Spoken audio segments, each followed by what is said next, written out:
All right, a very happy Monday. I didn't think we would be doing a James Harden video, but here we are. I am out in Los Angeles. I was planning on coming out here to do some TV with NBA Today. I was not planning on talking about James Harden. Well, let me take that back. I was, but not to the extent I think that we are probably going to talk about it on the 3 p.m. Eastern show on Monday afternoon. We've been well traveled as far as what is going on with James Harden. Certainly from, I guess we could probably start from last year when he decided to opt out of that big number, max number in Philadelphia. Take a lesser number at $33 million, as we know, for Philadelphia to go out and sign P.J. Tucker and Daniel House and stay under the hard cap. With Harden's mindset was, I will sacrifice now, and I will be repaid later down the road here. And as we saw in this past June, late June, we were all waiting for Harden to either opt in or opt out. He opts into that $35.6 million contract. He asks to be traded, preferably to the Los Angeles Clippers. This drags out another, about 6 weeks here. And then over the weekend, Adrian Wojnarowski reports that trade talks with James Harden and basically any team are on basically dead. There's not going to be any talks, that they're expecting Harden to come into training camp. And then all of a sudden, around 5 a.m. West Coast time, Pacific time, you get a Twitter notification that you didn't think was going to happen. And James Harden is on an Adidas tour.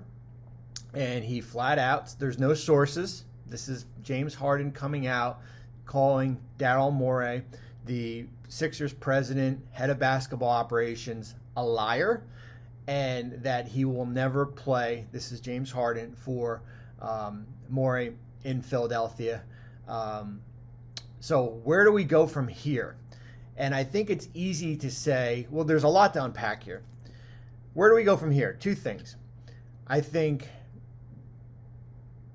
when you look at it from the business, the business perspective here, I mentioned Harden has a year left on his contract. If he does not come to training camp and he withholds for 30 days, okay, what does withhold mean? Withhold means does not report, similar to kind of what Ben Simmons did. But this is a lot different than Ben Simmons. Ben Simmons had 4 years left on his contract.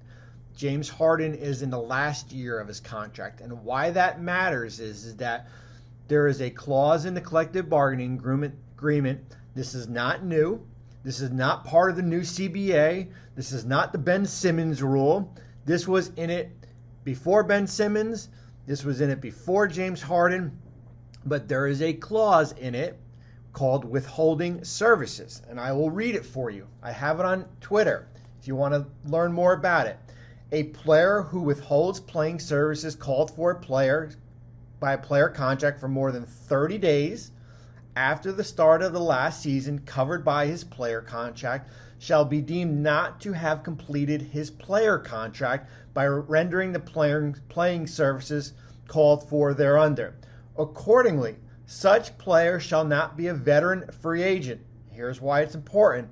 And shall not be entitled to negotiate or sign a player contract with any other professional basketball team unless and until the team for which the player last played, the Sixers, expressively agreed otherwise.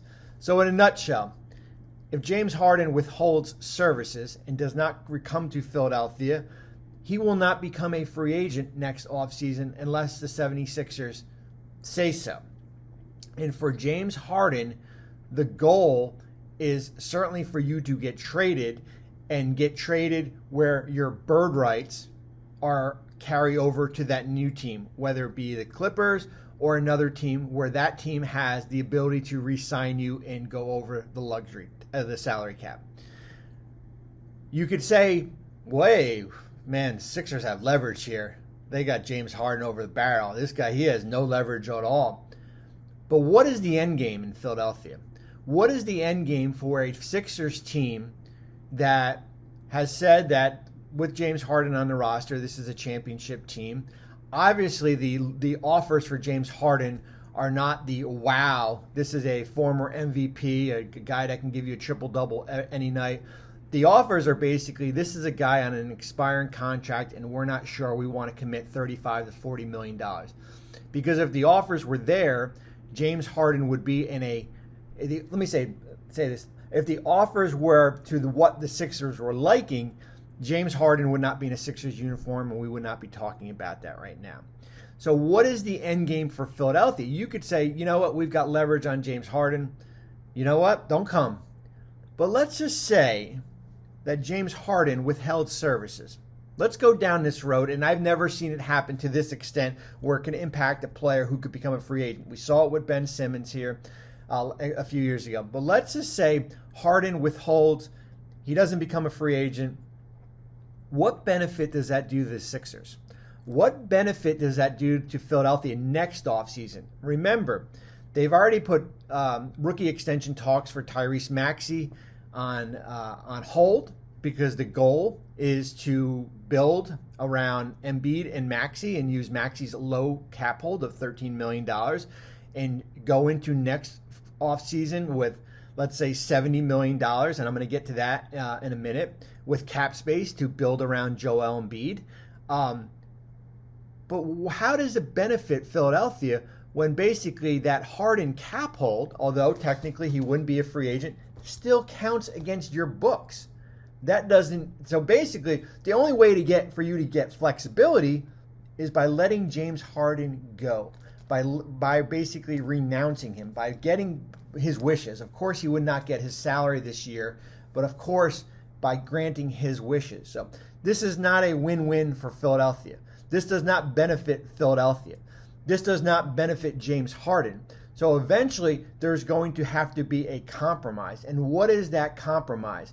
Is it Philadelphia basically waving the white flag and saying we are going to treat this upcoming season as a bridge year? I mentioned it back in June and got crushed by people who, I said it on ESPN radio, and people said, well, wait a minute. Philadelphia was 34-23 without Ben Simmons before they got James Harden. It would basically be the same thing. I'm not sure that is the case. I think the Eastern Conference is better.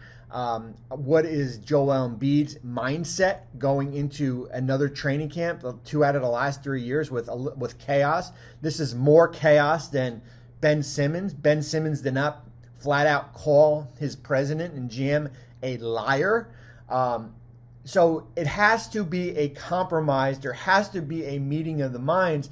And if there's not, then I don't know if we are going to expect James Harden in training camp. And if you're Philadelphia, why would you want him there if he is going to be a disruption? So there is a lot more to unpack, and I'm sure we will talk about this on TV. The big thing for me also, and this is where, if I am the NBA, I've got my antennas up a little bit. When you come out and call your president a liar, okay, now what does that mean? Does it mean that something was promised to you? I'm not saying there was. Does it mean that, hey, you give back $14 million, we'll take care of you the following year? I'm not saying that. But the word liar is pretty damaging here. And if you're Philadelphia and if you're the Players Association, was there something promised to you that you want to look into here?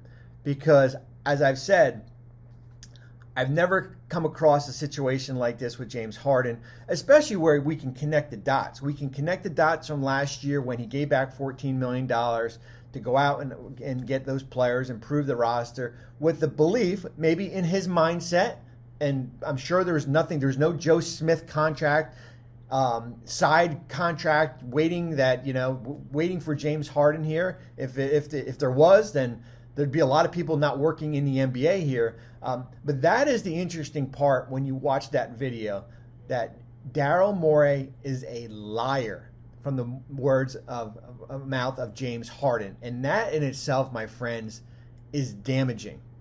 That is damaging there because what was promised? Maybe we will never know. Maybe there was never anything promised. And maybe in James Harden's mindset was, I will give back $14 million and I will be rewarded with a 4-year contract at $40 million. And of course, as you saw this offseason in free agency, that was not waiting for him. So a lot to unpack. I didn't think we'd be doing this in mid-August, but here we are. Tune into NBA Today. We'll have it more covered. Schedule likely comes out this week, I think. We got a little NBA business. Certainly the World Cup kicking in gear. Great win by Team USA against Spain. I really like this roster. And that is where we are, my friends. Talk soon.